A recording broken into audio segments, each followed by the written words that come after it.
is about mining your inner gold. It is about doing the things that you don't want to do because it's not easy to dig for gold.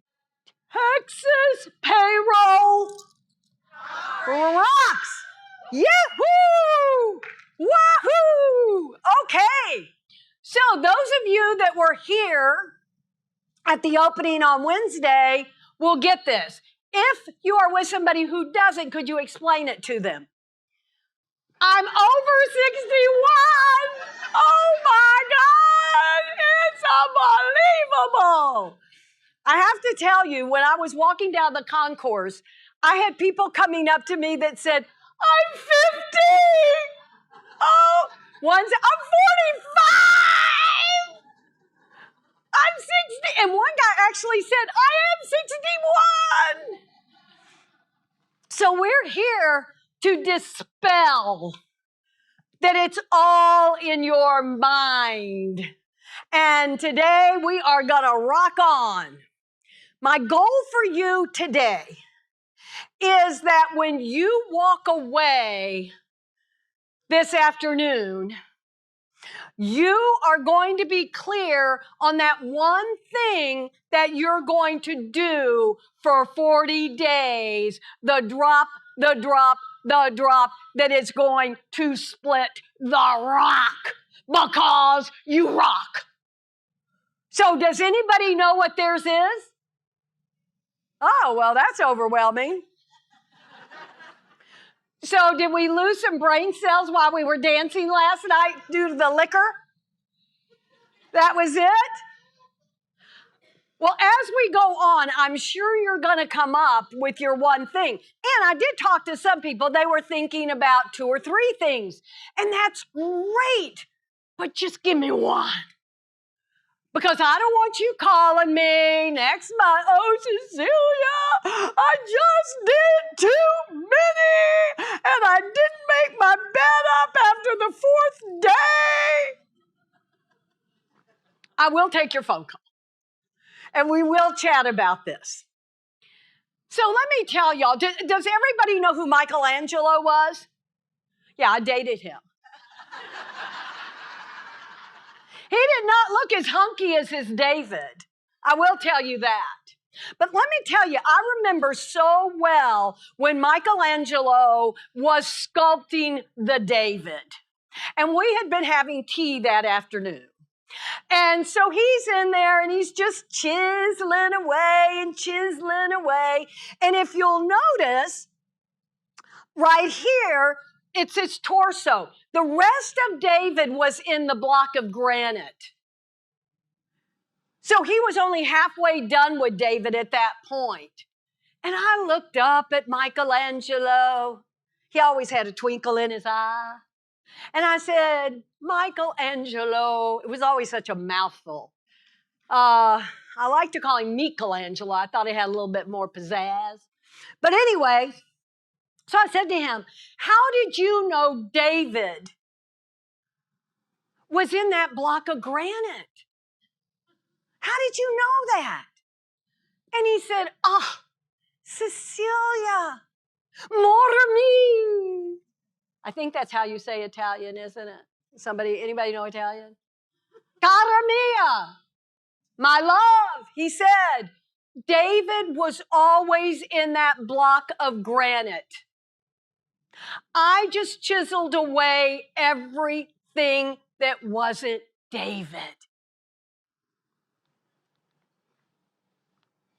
And that's what we do.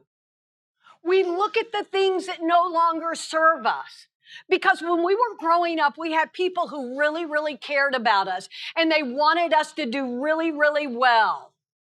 And they gave us a whole bunch of stuff we could have done without. Anybody had a mother that said, so if you're in a car wreck, make sure you have on clean underwear?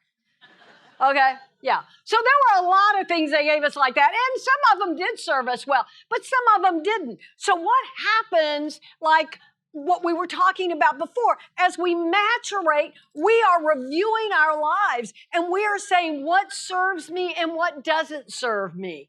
Where do I need to push the boundaries? Where am I afraid to speak up? Where could I be doing something that would help me expand who I am? I dated him, I think I told y'all. Isn't he cute? And you know, he's one of those people that pushes boundaries. He just gets out there and he just pushes them like crazy. So what are you willing to do to have what you say that you want? Now, did you get the trick word in that? Yes, willing. Are you willing? Because sometimes we can't commit immediately, but we can be willing. What we want to do is think about gold. Anybody know what gold is? Anybody got any gold? Anybody wears any gold? Okay. Y'all just made me think when I was in my, 20s, I had a really hot date coming up. And my friend Karen, who had lots of gold, she put all this gold on me and on my arms. I had gold bracelets. I had gold necklaces. I looked like that golden calf.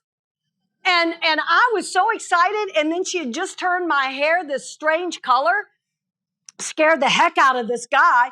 And I didn't know that caffeine, for me, if you drink it, turns you black. So by the end of the night, I was all black. And I was black here. I just thought I'd throw that in case you wanted to know. Okay. So gold, all of us have what I call inner gold. And I mentioned that the name of my book that's coming out at the end of the year is Inner Gold, The Essential Guide to Intentional Leadership. So the inner gold, it is about mining your inner gold. It is about doing the things that you don't want to do because it's not easy to dig for gold. It's not easy to do what we don't want to do. It's not easy. And I want to tell you that the thing about gold in the physical, it's a standard and it's something that is very, very precious. It's a precious metal. And psycho-spiritually, if anybody knows who Carl Jung is, he associated it with divinity and God. And gold is one of the symbols of the self. Gold is a symbol of the self. And that's what we're talking about this week, is investing in yourself, is really, really digging deep and finding out who am I and what is it all about, Alfie, and where am I going and how am I going to get there. I look at it as an emerging. I believe that when we're born, there is a part of us that longs and aches to emerge, to become all whom we were given life to be. And in order to do that, we need to dig deep. We need to ask questions. We need to be willing to do the things that will take us to where we want to go. No struggle, no gold. Without struggle, we're not going to grow. How many of you said, oh, yes, I partied last night. I feel like I grew a lot. Anybody had that experience? Oh, we do have a few that did grow last night. So no struggle, no grow. So that's where we take a step back and we look at where is it I can grow? Where is it I can take steps to become the best person I possibly can? And our entire lives are determined on the stories we tell ourselves. How many of you have told yourself, I can't do that. I'm too tall. I'm 61. I'm never going to get a job. I'm not going to do that. These are the stories that we tell ourselves, and they become self-fulfilling prophecies. I mentioned to you my clients, and I want to tell you a couple of stories. I mentioned to you that they're my heroes. These are the people who teach me. These are the people who help me to expand. And I sit in awe of when I'm with them and I watch them push through barriers. I watch them do things that they think they cannot do. And I am amazed. So you see this little guy? He's not a client. But he reminds me of one of my former clients. So one of my former clients, does anybody know who Columbo is? The detective? Okay, and those of you that don't, Columbo always wore suits that were too big and he was kind of bumbling and, and he didn't look like he knew what was going on and he was frickin' brilliant detective. So my client, when I started working with him, he had been in a search for his next position for about 2 or 3 months at that time. He was a CFO. And he came up to me one day in the round table, and you could tell he was in a lot of angst, and he was not feeling good about himself at all. And he said to me, Cecilia, I've never been rejected before. I went, wow, I am so sorry. And he looked at me like that. I said, I am sorry. He said, what do you mean you're sorry? He said, I've never been rejected. That's what's making this so hard. And I said, yeah, because you've never been rejected and you went into a company and you moved up and you moved up and you moved up and you never had to build any muscles because somebody would come along and swoop you up and take you to your next job. You never had to build any muscle. That would be like me sending you to the gym and saying, I want you to pick up 100 pounds, and you can't even pick up 15 pounds. You haven't built any muscle. You haven't built that.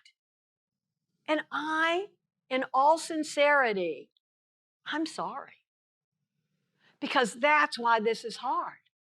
And I also believe that that is why you're being given this opportunity. Because you need to build some muscle. You need to build some inner muscle. You need to learn what it's like to have to get courage. Because, we only get courage when we take action. And if you give up right now and settle for something because you are not carrying, summoning up the courage and summoning up the wherewithal to go where you need to go and learn what you need to learn so that you can go to the next step with your shoulders back and feeling really, really good about yourself. It didn't look like I was convincing him. He wanted it to be easy, like it had always been easy. And that's just not being a human. I've been one all my life, I know. It is hard being a human. It is really hard. So the next thing that happens is I know he comes into the round table and he says, I have an offer. And I said, tell us about it. And he started telling us about the offer.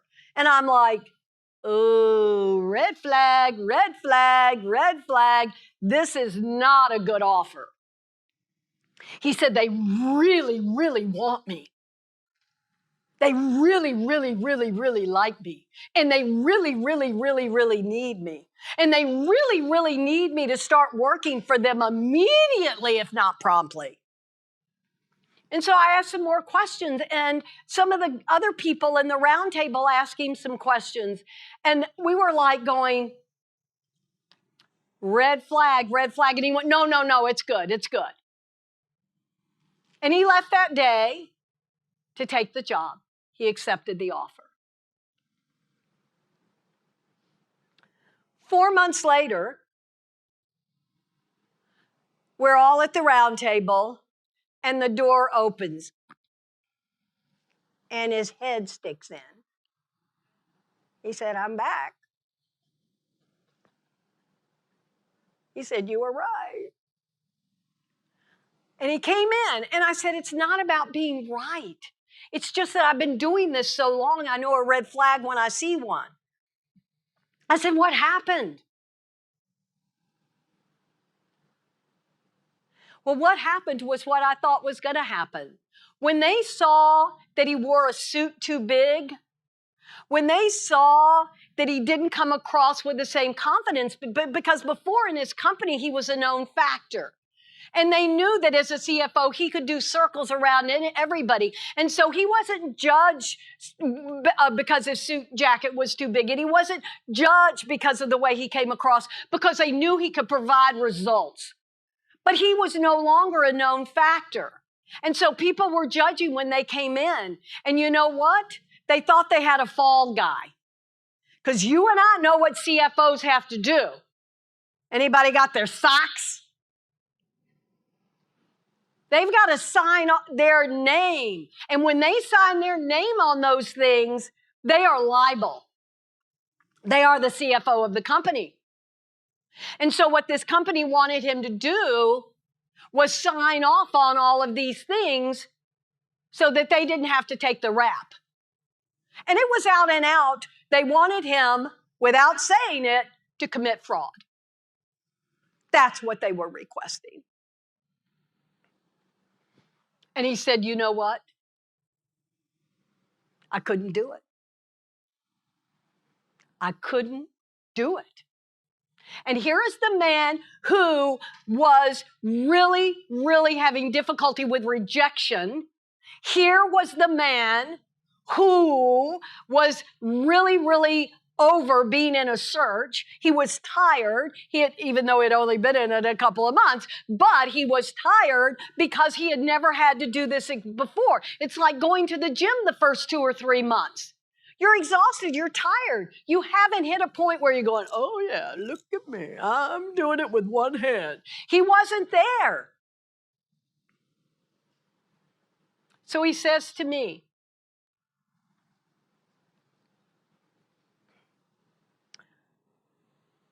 do I have to put this on my resume? I was only there for 4 months.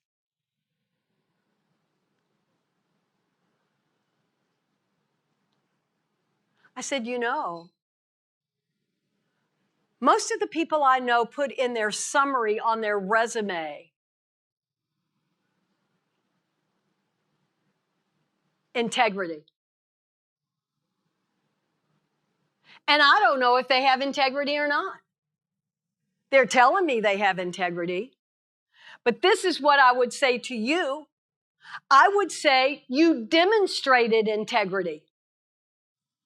You were in a difficult situation, and instead of being an accomplice, you said, well, not an accomplice, and instead of being the one that it was going to have to execute it, you turned around and said, no, I don't do this.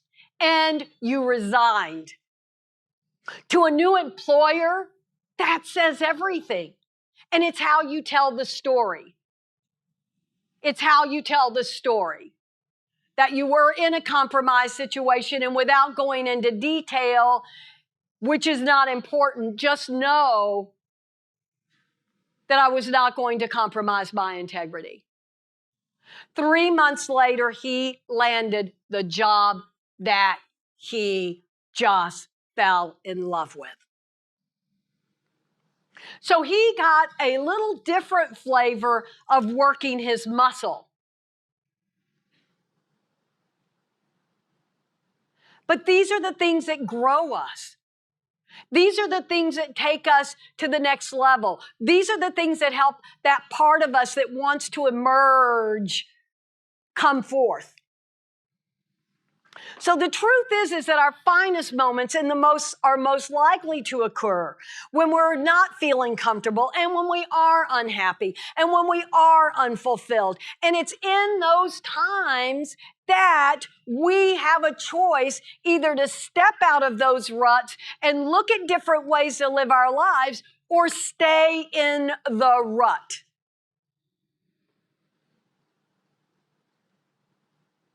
It's like when we talked about on Wednesday. I walk down the street, I fall in the hole. I walk down the street, I fall in the hole. I walk down the street, I fall in the hole. A woman came up to me Wednesday afterwards and she said, I literally fell in a pothole twice. Literally. I said, really? She said, yeah, I was all bloodied and everything, and I still had to go on an interview.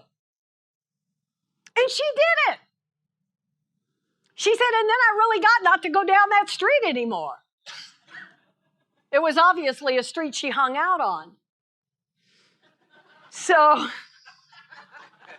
I didn't mean it like that. Excuse me. So problems call forth our courage. To be human is to have problems and to grow and gather up and summon up that courage and to summon up that wisdom. And with that, we become more of whom we are, more of whom wants to emerge. So I'd like to tell you about another one of my clients. This gentleman was a CIO. He still is. Chief Information Officer. And he was in technology before technology was cool. He was in technology now 35 years ago. He knew the inside and the out and the back and the forward. And guess what? He had been like the other client. He had always been, from one job to the other. He never had to search for a job. He never had to look for a job. He just moved along. And he had been on both sides of technology. He had been on the business side and he had been on the technical side. He had it all. And when his company went through those changes and that M&A and he was no longer working there, he found himself in transition. Most people just want to go from A to B. They don't want to go through the transformation. And so there he was in transition. And he was also in my senior executive roundtable. And when he would come in every week, he was so discouraged. And he would just come dragging in sometimes. I said, what is the main wall that you're hitting up against? And he was too embarrassed to tell anybody. So he told me on the side. He didn't have a college education. Of course he didn't. He started back when Bill Gates did. Bill Gates was hanging out in the garage. So my client did not have an education. But what he had was absolute brilliance and incredible experience, but he wasn't a known factor. He wasn't a known factor. But let me tell you what happened. After about a month or so, he garnished, that's one of y'all's words. Oh, I think y'all are rubbing off on me. Yeah, I think so. He garnered was the word I was going for. He garnered the courage, and he said to his fellow roundtable members, one day he told them, he said, now they had really gotten to know him by now and his expertise. And he told them that the reason why he was having such a difficult time was that he did not have a degree. And one of the gentlemen in there said, wow. He said, I would have never known that. And he said, I would give anything to have your background. And my client, his eyes, he said, what? So my client hung in and he hung in and he hung in. And he kept coming back and he kept coming back and he hit the wall and he hit the wall and he hit the wall. And he took a part-time job. He's also a musician and he plays the drums.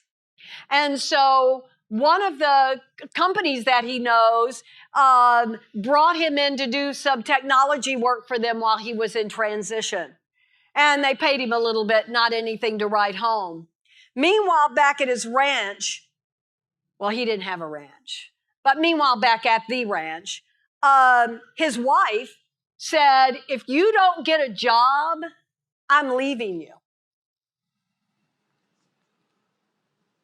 And I said, well, did you suggest that maybe she might want to work for a while?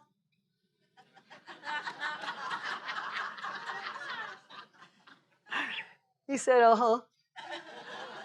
And she went, uh-uh. She wasn't going to do it. And they didn't have children at home, but she wasn't going to do it. She was accustomed to a particular style. And so anyway, so my client is then, the next thing he knows, he gets a phone call because she has talked to their minister.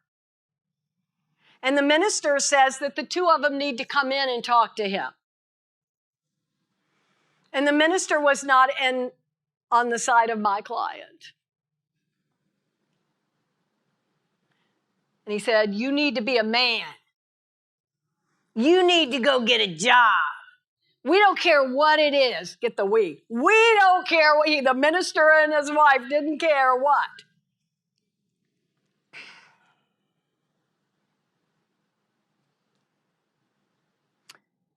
The only job he could get, because he was overqualified for everything, is he got a job at Amazon, lifting boxes. So what he was able to do is when people would ask him what he was doing, is he said, I do project management. I move things around for Amazon. And that bought him quite a lot of time. In the meantime, he then met somebody else. Actually, he didn't meet somebody else. He had a reacquaintance with someone else. And they were chatting. And the gentleman said, you know, you would be really great. Now, mind you, this is a year out. My client was in that place for actually over a year. And so the gentleman came and told him to come in. He met the president of the company. They really, really, really, really liked him. And they hired him. It was probably actually a year and a half. During that period of time, his wife divorced him. Even when he got the job that she wanted him to get at Amazon. So why do I tell you this story? I tell you this story for several reasons. There are things that we cannot control in our lives. What we can do is make the best of a difficult situation. My client is now over technology for a company across the entire country. I've never seen him happier. He is doing things that he never even dreamed of. He's making money that he never even dreamed of. And the struggle, he is a different man from the man I met. And what I mean by that, he was a good man. I'm not saying that, but I'm saying he's got a confidence about him now. And he still doesn't have a degree. He's considering it, but he said, I want to go if I'm going to get a degree because I choose to, not because I'm being told that I'm not valuable if I don't have it. Because what he has, nobody can take away from him. They can't take away from him his knowledge, his experience, his understanding. They can't take any of that away from him. And now here he is, he's become a known factor. And now he has other companies that want to hire him. This is the inner goal that he mined. This is the inner goal that we have to dig deep to do what we need to do because we have left one mission and now we're being called to another mission. Usually what we do is we stay in our comfort zone and we stay too long at the fair. And then what happens? There's a merger and acquisition. You're redundant. They don't know you. You don't have a track record with them. So it's really looking at yourself and what do I need to do to become all who I could become? So problems don't go away. They have to be worked through. Otherwise, what happens is they remain a barrier to your growth. So our willingness to get past that takes us to the next level of our personal evolution. I want to tell you about this client. I met her. She was probably about 26 when I met her. I was speaking at a conference. And we chatted and we got along really, really well. And about 4 years later, she called me and she said, my boss said I can get a coach. And I know you work, at that time, I only worked with senior level executives. And she said, I was wondering if you would consider me. And I said, well, look, come, let's chat. So she came to my office, we sat down, we chatted. I was so taken by her. Really, really smart. In fact, it's because of her I started working with emerging leaders. So we had a discussion and we talked and she was telling me what was going on, that her boss's boss, because she's a hypo, a high potential, they were so impressed with her and they wanted to grow her. They really wanted to take her up a lot of levels. But the boss's boss said, but she leads with intimidation. Here is this 26-year-old, and the people that answer to her are 50 and older, some of them, and some of them younger. But I'm just saying, she looked like she was 12. So she also had an outer appearance. And then she had this beautiful blonde hair, and she had a way of doing this. And she'd be talking, and I'd ask her a question. Well. And before long, I was doing, okay. Can we do that again? I'm getting whiplash. So one day after we had talked, and I said that I wanted to work with her, I said, so tell me this. When we finish working together, what do you want to walk away with?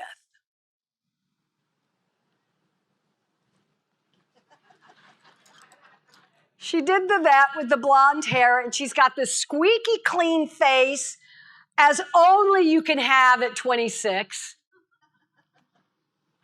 And she said, shoulders went back.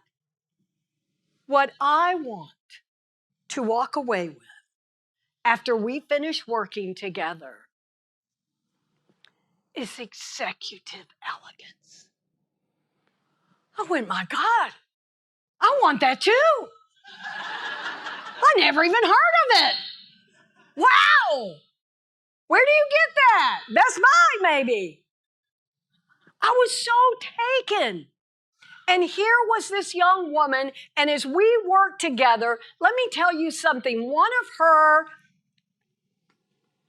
challenges was that there was a gentleman who had had the project for 5 years and had not brought it to fruition. And he did not know that she was getting ready to become his boss.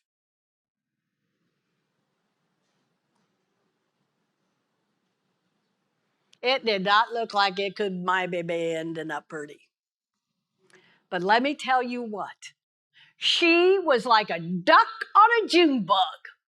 She was a sponge and she learned and we worked on it and we looked at the org chart and we put our strategy together. And when it was all said and done, this gentleman ended up being her champion.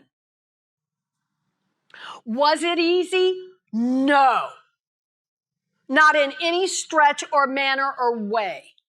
It took a lot of real focus, laser focus. She rolled up her sleeves. She learned what she needed to learn. She worked on her emotional intelligence. And out of that, whew, she did absolutely incredible. And then not too long after that, the big oil company, she's with one of the top 5 of oil and gas in the world. And what they do is they move you around a lot, which a lot of you I'm sure know, because they want you to learn this, and now they want you to learn this, and they want you to learn that. And so but you still have to interview for it. And so she didn't get the first one. She interviewed for another one. She didn't get that one. And she come in, and I didn't get that one either. And I told her, rejection is redirection. Rejection is redirection. She was just being redirected. And the job that she ended up getting after 5 of them came up was the plum job of all jobs. And she was being sent out of the country for a giga project. And she did it beautifully. And somewhere in there, she fell in love. She got married. She's now with child for the 2nd time. Life is good. So these are the things that life brings us. And it's how do we work with it? How do we flow with it? And where do we go with it? So we've talked about some of the barriers that my clients had to deal with. I want to tell you what this elephant had to deal with. Do you know this elephant? No, you did? Okay. So when elephants are little, they're called calves. Don't ask me why. I have never figured that out. And what they do is they put a rope on their leg. And then the rope is about 6 feet, maybe 10 feet, but it is got a radius of 6 to 10 feet. So these little calves, these little elephants, have this rope on their leg, and they're walking around singing a song, little elephant songs. Do you know any elephant songs? And so they're just bopping and just moving and happening, and then all of a sudden they get this jerk, and they're pulled back. And I go, whoa. So they kind of catch their breath, and then they start dancing again, little elephant song, and then it happens again. And the thing is it will only let them go this 6 or 10 feet radius. It keeps them in here. The little calf grows up. That little elephant. That little elephant grows up. And he either becomes a bull or a bullette. And guess what? Never will go beyond the radius of 6 to 10 feet. These animals are massive. They can push over your frickin' house. But guess what? They don't, because they were conditioned to stay within confines. And that's what happens to us. We are told certain things for our own good. And we learn certain ways to show up. And that's what we continue to do, even though we see out there, it's like a horse behind the gate, and the horse wants to run, and the horse wants to run, and it's pawn, and it's pawn, and it's pawn, and it's pawn, but it won't just push on the gate. That horse could push on the gate and get out, but it doesn't. These are mindsets. And we have one or the other. We either have a fixed mindset, which means this is the way it is. We stay behind the gate. We have the rope on our leg, and we don't go anywhere, and this is the way life is. And no matter what anybody tells us, that's the way life is. A woman I was talking to not too long ago, she was talking about how bad her sinuses are.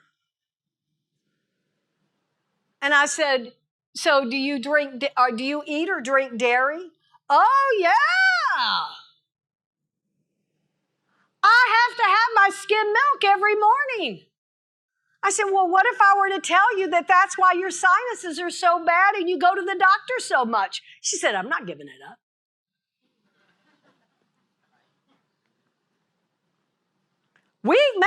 minds up that no matter how bad something's going to get or how bad something is, we're not going to change that. So these are the 3 steps. We touched on this Wednesday. So the first thing you want to do is you want to recognize your mindsets. If you were in my workshop, I would give you a spiral index card thing that has 50 cards in there. And I would have you write on each card what is one of your mindsets. And then on the back of the card, I would show you how to reframe it so that you can begin to rewire your brain, so that you can begin to do things differently. So has anybody ever heard these mindsets? I'm 61! Oh my gosh! No one's ever gonna hire me. I'm gonna have to start all over. People tell me that who've been in business for 40 years. I can't do it because I'm an engineer. I can't, I'm an engineer. And they're not gonna hire me. In fact, there's a thing I call forking. I don't like people forking around, okay? And so the thing about forking, this is what forking does, okay? Fork in the road. So you're going down there, and this happened at one of the conferences I was in. And I said, so does anybody want to share something with us that you are really excited about? And this woman raised her hand, and I said, yes. And she said, I just went on an interview, and they love me. But they probably won't hire me because I'm too old. That's forking. That is forking. You said something really, really exciting, positive, and then you just sucked the energy right out of it. You just sucked it right out of it. Now, I know y'all know math. I took Algebra 1 3 times, okay? This is not a strong suit. But let me tell you what I do know. +4 minus 4 equals 0. You say something positive, you fork, and you say something negative, guess what that is? 0. Yes, and that's why things are not changing for you. Because you keep canceling it out. Every time you say something positive, and then you say something negative, or when somebody gives you a compliment, you go, oh, no. I've had the same hair for years. It's not new. I know it looks new. Somebody came up to me recently, ooh, new Rich you got going on. Now, I paused for a minute. I wasn't quite sure, and then I went, thank you. They won't hire me because I'm too old. I'm always passed over for promotions. There was this young man in one of my workshops. His name, well, I'm not going to tell you his name yet. And so we were talking about mindsets. And he says to me, Cecilia, I always get passed over for promotions. And I said, why do you think that is, Skip?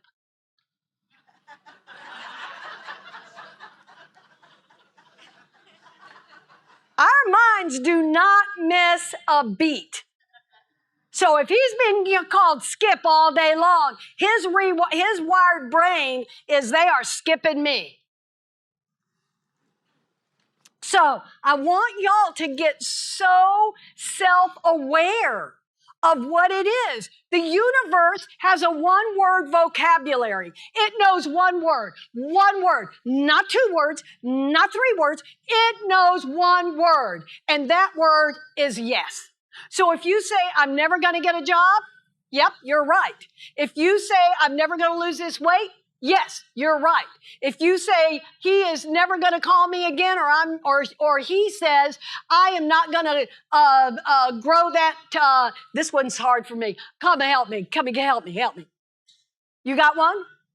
Got nothing. She's got nothing. Who's got something? Somebody got something? Yes.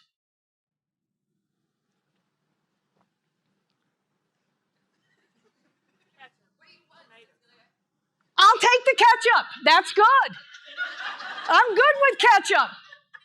That's good. Thank you. She got another 50,000 points. So know your mindsets and reframe them. So if you say, one of the things that we know statistically, now these statistics are not accurate, okay, so go with me. You'll understand in a second. So a man will look at a job description and he's only got 30% of it. And he goes, wow, they're going to hire me. A woman looks at it and says, oh my God, I don't have 100%. So she doesn't even try for the job. I want you to start looking at what are you doing? What are you thinking? Where are you going to push bounds? Or the person that won't ask. Or somebody says, hey, I got this car that we're raffling off. All you've got to do is say the name of the company. And one person in the back goes, Toyota. She knew the answer, but nobody heard her. You've got to get your voice. You've got to start reframing your mindsets. So if somebody says, like that woman did, they're not going to hire me because I'm too old, let's reframe it. So a reframe would be, because of my experience and what I bring to a business, the value I bring, how could they not hire me? That's a totally, and you remember the exercise that we did on confidence? I am so powerful. I'm in charge of everything. People come to me because I'm so important. You've got to start aligning and really pulling things together so that you can. It's not that you can't have what you want. It's what you're doing. And it's the only thing between me and my greatness is me. I'm in my own way.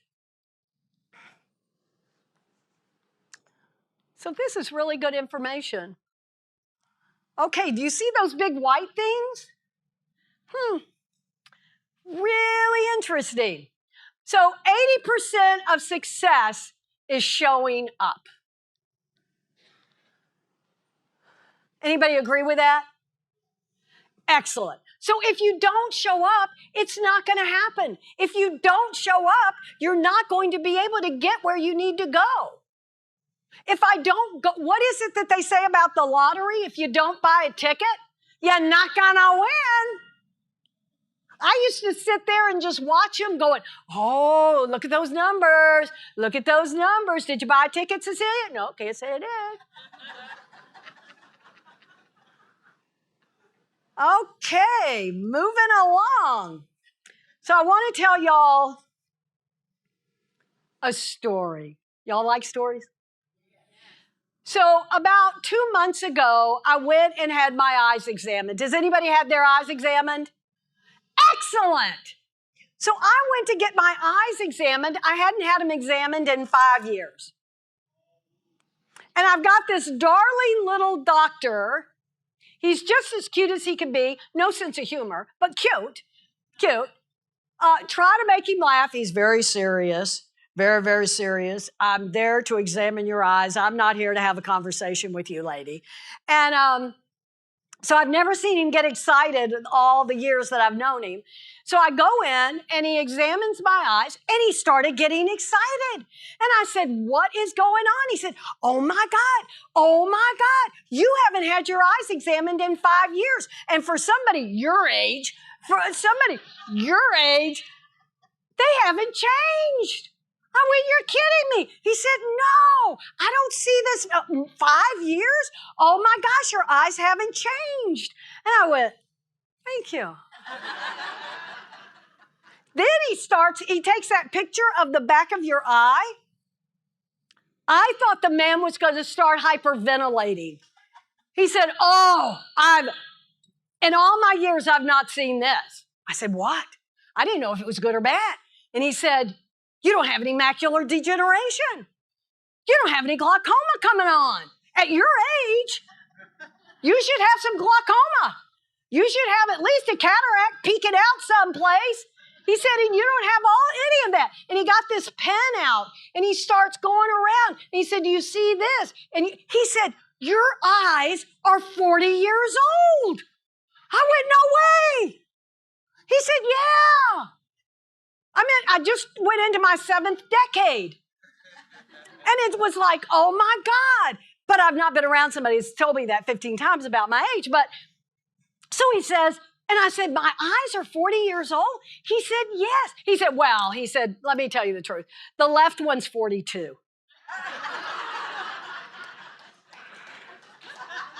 It's the right one that's 40. And I went, oh my gosh. He said, what are you doing?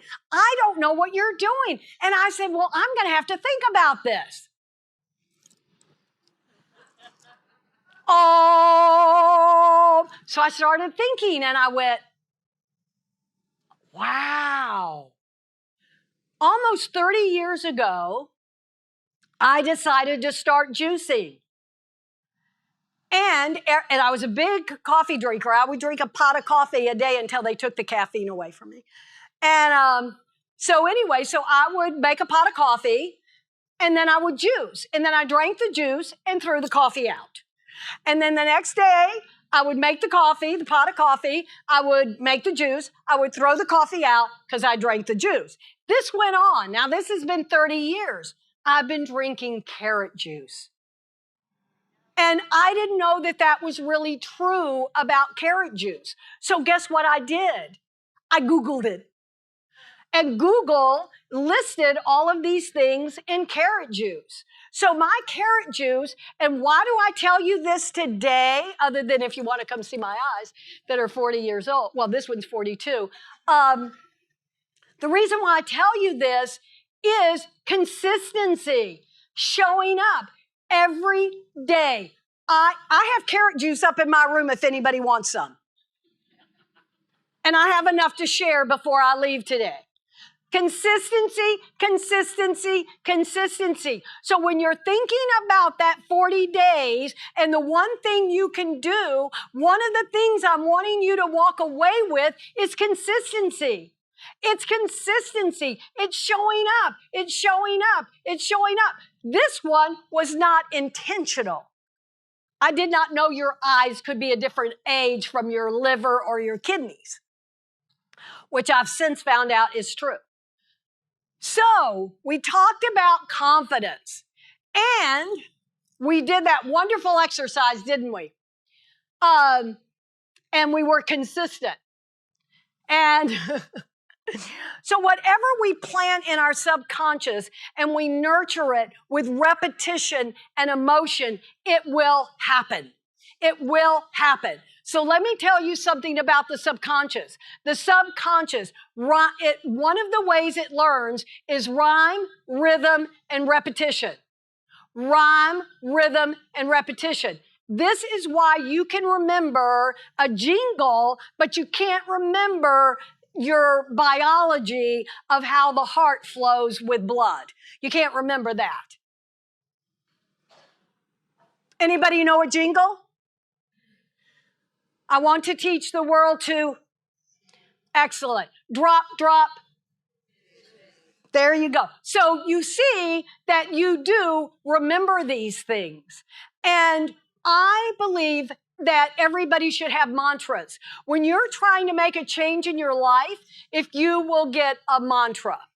So one of the people in my workshop who wanted to get the perfect job, that's what she wanted. So let me tell you what her mantra was. Maybe it still is. I got the perfect job at the perfect pay, and I love going there every day. I got the perfect job at the perfect pay, and I love going there every day. I got the perfect job at the perfect pay, and I love going there every day. So whenever her the mindsets would come up that don't serve her, she would start her mantra. And I want y'all to think about this.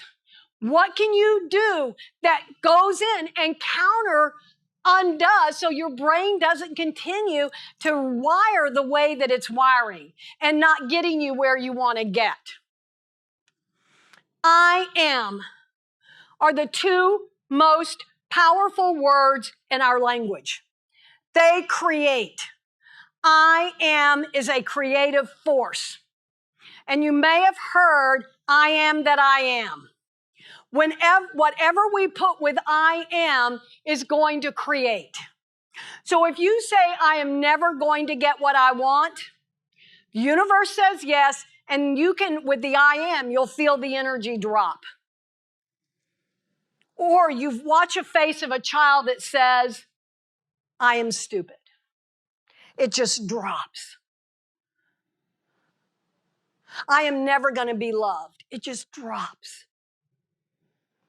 But if you say, I am strong, I am showing up every day, I am there and connected, and people want to connect with me. So you take the I am and you connect it with the most powerful place that any of us can ever go, and that's into the sleep state. And when we get into the sleep state, that's the subconscious. That's where everything is. And when you take whatever you take into the sleep state, imprints all night long. So if you say, I am worried, all night long, worry is going to imprint. If you say, I'm never going to get what I want, that's going to imprint all night. But if you will go into the sleep state saying, I am going to nail it tomorrow in that presentation. I am going to get that promotion. I am. If you forget nothing else, think about whatever you put with the two words I am are going to be in a creative, in a creative mode, and they will impact your life this way or that way, depending on how you use the words I am. Can you help me click that, please? Oh, well, that was good. This is Amy Cuddy. And I wanted to share this with y'all because of the exercise we did on Wednesday. And on Wednesday, what we did is we did the opposite. We did the, oh my God, I am so powerful, and I'm never going to get what I want this way, to show that the body has to be aligned. And that when the body is not aligned, people are always going to look at your body. What Amy Cuddy talks about, she is a professor in the business school at Harvard. And she did a study. And so the study was what she calls power poses. And she found that her students that would sit like this at their desk, their grades were lower than everyone else's. And so the ones that were up straight, that had their shoulders back, it was totally different. And they did really, really well. So the power poses do something like this. So if everybody would stand up, please. And what we're going to do is our first power pose is yes. Yes. So you feel that energy? Yes. And then do your Wonder Woman. Oh, yeah. I got it going on. And she also does the this. What's another power pose? Yes. Beautiful. Yes. I am woman. I am man. I am. And do this again. Now, take a deep breath. Yes. Yes. Yes. Yes. I am what? I'm powerful. I am what? I am me. I am what? Yes, I am what? Yes, I am. Yes, I am. I am positive. I am competent. I am confident. I am. I am happy. Oh my God, what a revelation. I am happy. I am. Loved. Oh, I love love. I am loved. What else? I'm on fire. I'm on fire. I'm on fire. I am on fire. What else? I am a rocket.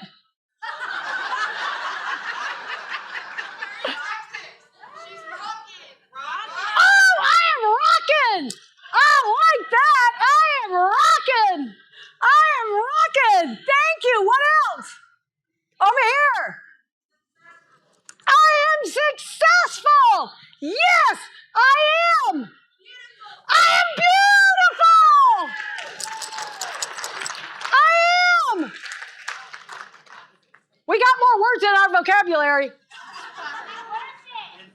I am invincible. Yes. What was over here? I am worth it. Yes. So do you feel that?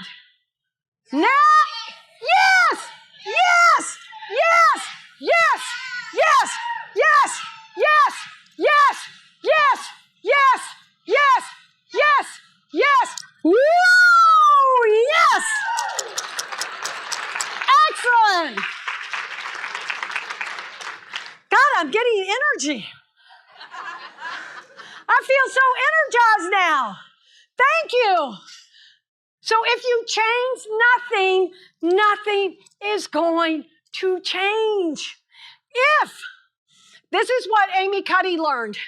If you've got an interview coming up, if you've got a presentation coming up, if you've got a big project you've got to get out, if you will go away from the maddening crowd, because if people see you. So I have found the best place to go is the bathroom stall. You may need to stand on it so they don't see feet under there and hear these strange things. Oh, I'm successful, I'm beautiful, yes! But they found that the chances of getting the interview, getting that presentation nailed, anything it is, it skyrockets because it brings all of that energy up.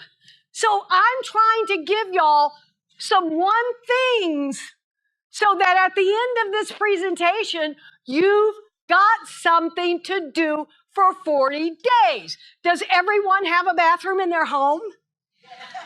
Good. So you could go in there. Nobody has to know what you're doing in there. They think you're brushing your teeth. They think you're combing your hair, and you're in there. Yes, I am beautiful. Yes, I am successful. You may want to put some insulation around there, but you, I promise, will see a difference. So I want to teach you AFGO. You know, I told y'all I have my MSU. I make stuff up. This is one of the acronyms I made up. And it stands for Another Flipping Growth Opportunity. So the thing is that when we have somebody on our team, or we have a boss at work, or we have a situation that's really, really difficult, if we can shift our mindset, rewire our brains, that when something is happening like that, we go, AFGO. And then we move on down the road. But let me tell you how you're going to move down the road. Cha-cha-cha, AFGO, cha-cha-cha, AFGO, cha-cha-cha. So if you've got somebody on your team that you want to knock into next Tuesday, you say to yourself, AFGO, cha-cha-cha. And what that does is it will shift your energy. Another flipping growth opportunity. So what am I going to learn from Fred? Fred, I know there's a gift in you somewhere, but in the meantime, Fred, I'm going to cha-cha-cha, cha-cha-cha, AFGO, cha-cha-cha, cha-cha-cha. The reason I tell you these sticky things is when we are in the heat of a moment and we have someone who really is getting on our last nerve. Am I the only one that's ever had that happen? I have got to be able to come up with something so I keep my composure. And it gives me an opportunity to think and to learn from the situation, not endure it. Because when we endure it and we stuff those emotions down, eventually they're going to come out sideways. And that's never pretty. Not on a freeway in Houston and mow some poor car over, not over at Dillard's and the poor salesperson or the clerk. They're not in a position to say, hey, lady, are you freaking crazy? It's not my fault. No, they're not in that position. So a lot of times We will take out our emotions that we're not giving an opportunity to release out on other people. So when you've got something to go on, and you can also look at it as a growth opportunity, then guess what happens? You don't have to look at that from that vantage point. You can look at it differently. We have talked about, for 2 days, Wednesday and today, we have talked about investing in ourselves. We have talked about who we are. We have talked about inner gold. When we invest in ourselves, when we mine our own inner gold, and when we become more and more self-aware, what this allows us to do is to become other aware, aware of others, whose shoes we have not walked in. People whom we do not know what is going on in their lives. We don't know what keeps them up at night. We don't know if they have a very ill child that has cancer. We don't know if they have a spouse who may not make it through the week. We don't know how they feel about themselves. We don't know what they have to do in order to show up at work. We don't know those things. And the more we become self-aware, the more we can become other-aware. The more we can have conversations that connect. We talked about the 5 H's in that alignment. The head, the heart, the hara, your power center, your heels, which is your groundedness, and your hands. We talked about that alignment. And that alignment allows us to have conversations with people so that we're safe. Is anyone in here in the oil and gas industry? So we do have some people. In the oil and gas industry, and I know in other industries, but it is so huge in oil and gas. When I have spoken at some of these companies, I've had to wear a hard hat. I don't look cute in a hard hat. I've even had to wear, I've even had to wear booties on my shoes. And then they make me watch a video. And you know why they want me to do that? They want me to be safe, right? They want me to be safe. It is good to be safe physically. But what I want for y'all, if you're not already, and that's to be safe emotionally for people. That you are a safe place where someone can come and have a conversation with. A safe place on the team, they need a person whom they can really connect with. In South Africa, where the Bushmen live, which is a tribe, we also know the Zulus do this. And I would even say probably there are many, many, many tribes that do this. But the only 2 I know for sure are the Zulus and the Bushmen. When a person is coming out of the bush, well, I'd like to say something.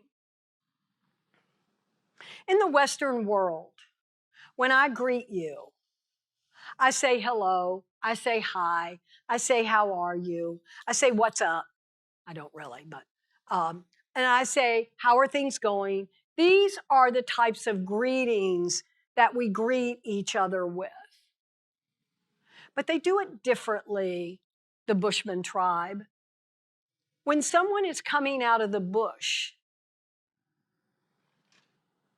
and they see someone, they say, I see you. I see you. Because you see, the words I see you are more powerful than I love you. I see you means you exist.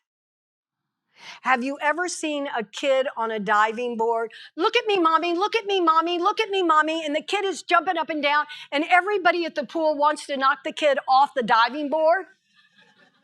And the mother won't look around. And finally, the mother looks around, and the little one goes, I've been seen. You have people on your team. See me, see me, see me, see me. And you ignore them. And the more you ignore them, the louder they're going to get. Because we all want to be seen. Have you ever walked into a room where someone intentionally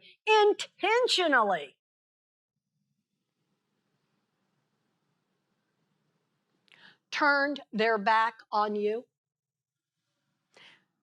ignored you?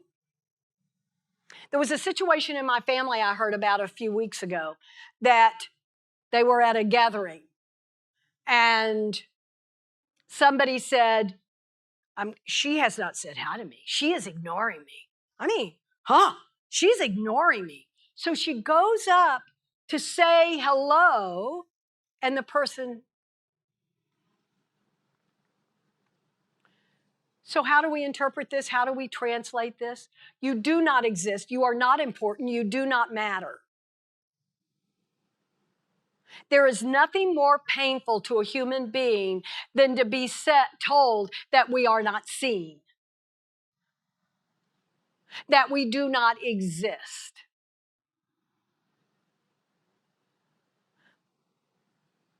So in the Bushman tribe, when that person comes out of the bush and they say, I see you,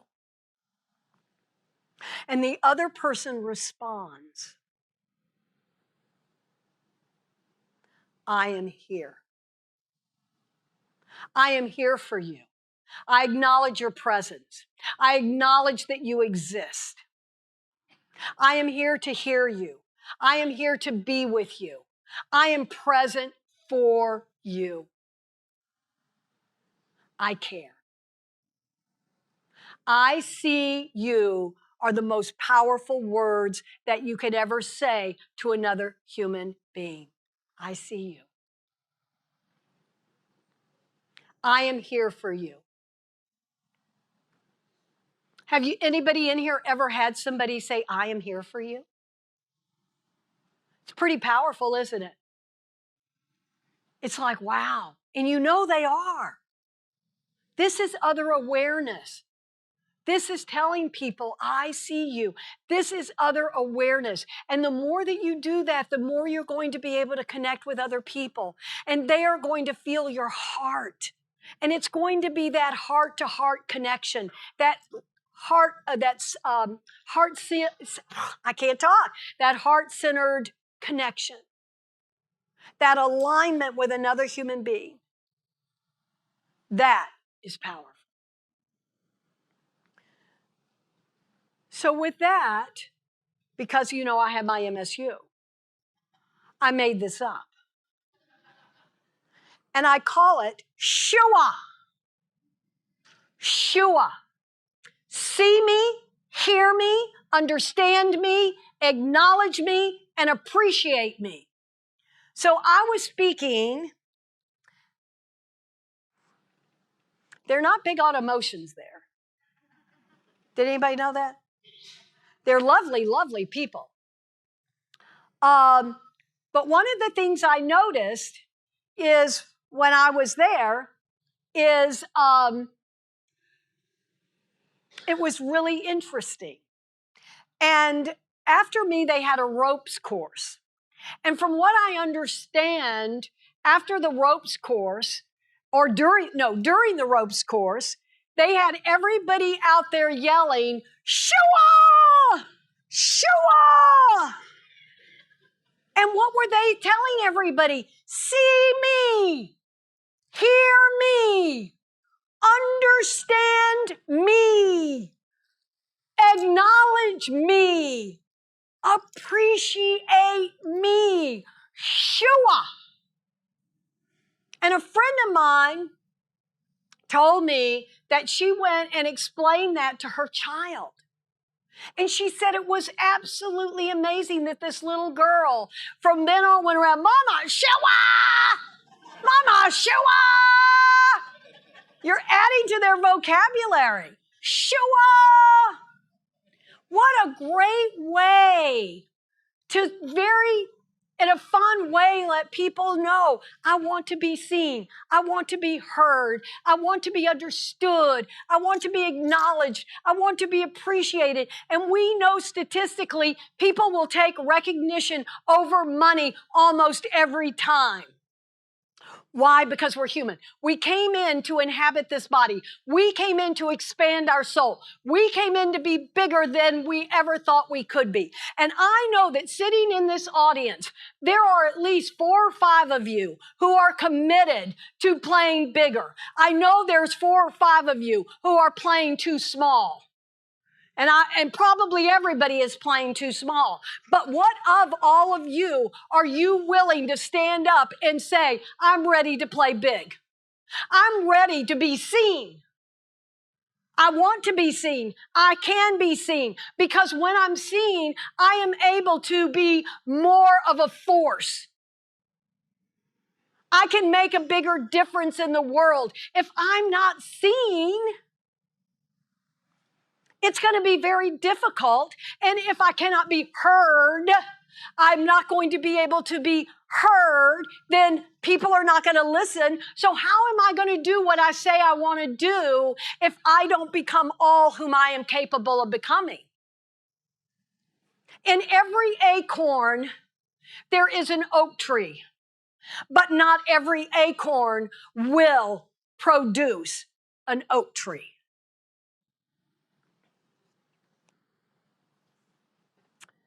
So, dear God, I prayed last night. Dear God, I pray they have their one thing. Please let them come with the one thing they're going to do for 40 days. Please, please, just one thing. That's all I'm asking. I'm not asking for 10 things. I'm asking for one thing. And let me tell you what, if you want to reach your goal, if you want to see and realize what it is that one thing is, you've got to see it in your mind first. We know in neuroscience that if you can see it, it can manifest in your life. Has anybody ever watched the Olympics? Okay. I remember one year, there was a diver and the reporter was interviewing her. And so the reporter said, how is it that you are able to dive the perfect dive every time? She said, I see it. And I would add one thing, not that I'm a diver, okay, at the Olympics, but I would add, I step into it. I see it and I step into it. I commit. I have decided I am there. That is what I am doing. I see it, I commit, I see it, I step into it, and I do it.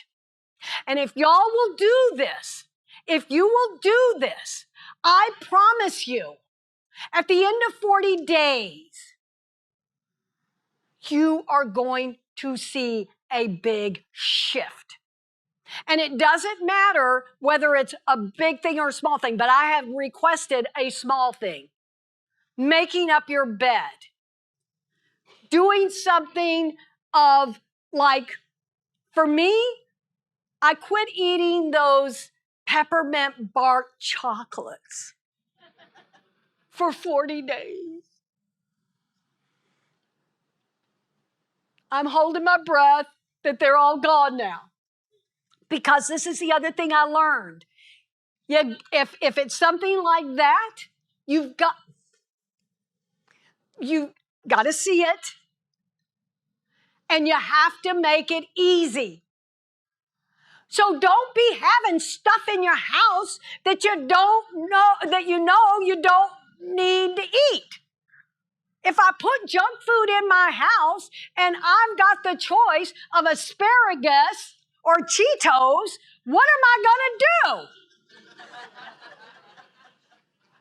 Right? What am I going to do? So make it easy. Make this challenge easy. And I want you to write down your goal on an index card and carry it with you. If you were to come to my house, you would see postums all over. When I was working on my MCC, which is like your CPP, you got to go through fire and brimstone, locusts, buildings falling on you to get your master coaching certification, okay? And what I did is, and I'm going to tell you something about the subconscious, not everybody's going to tell you, it must be said in the present tense. So I put all over my house postums, I have my MCC. I have my MCC. I'm so excited. I love having my MCC. And I was 3 years out. I love having my MCC. You got to see it. You got to step into it. And you got to put it out there and make it easy so that you actually do it. If you were to get into my car right now, don't, please. Don't get into my car. It's dirty with all the rain and everything. But if you were to get into my car right now, on my visor, I've got a message. I've got a mindset that I am working on reframing. This doesn't have to be hard. Just do it, you know? Who are those Adidas people? Are those just do it? Oh, Nike. Oh, don't tell Adidas I said that. So, you don't have to raise your hand if you don't want to.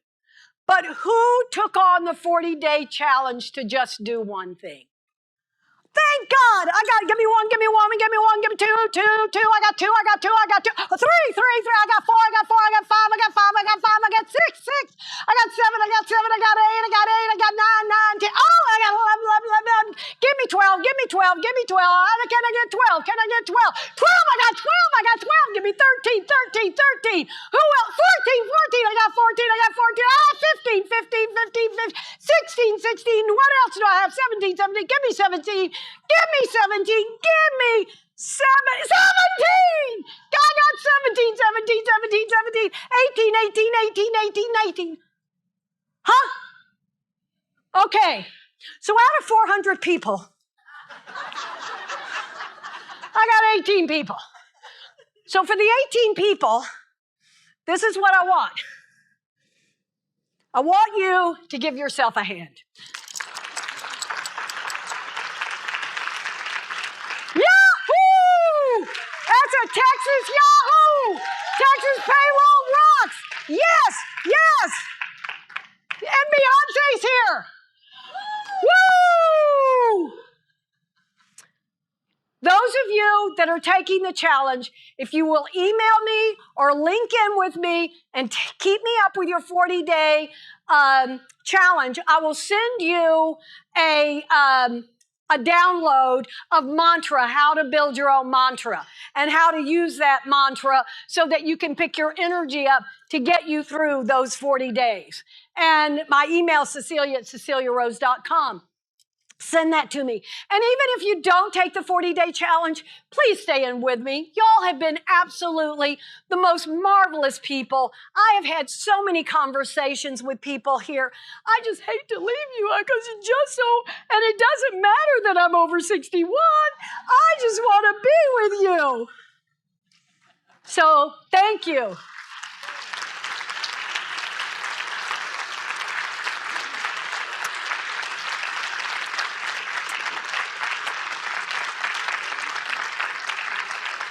I'm going to receive. So I woke up this morning and realized I don't have what it takes to sit back and be average.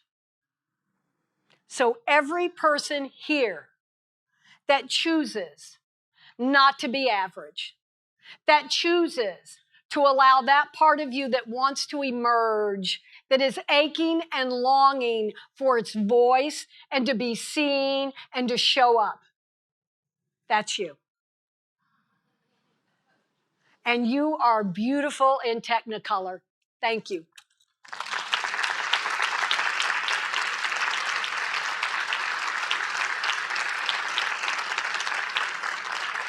I see you. I see you. And I see you. And I see you. And I see you. And I see you. And I see you. And I see you. And I see my wonderful AV guys. I see you. I see my videographer. I love him. I see you. I see you and you. I got to go this way. I see you.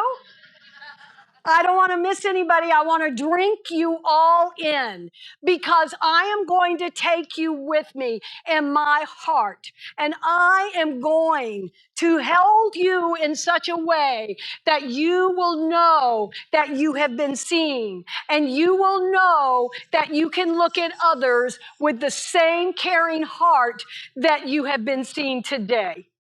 Thank you. It has been an honor. It has been a privilege. And I am absolutely so touched. Thank you.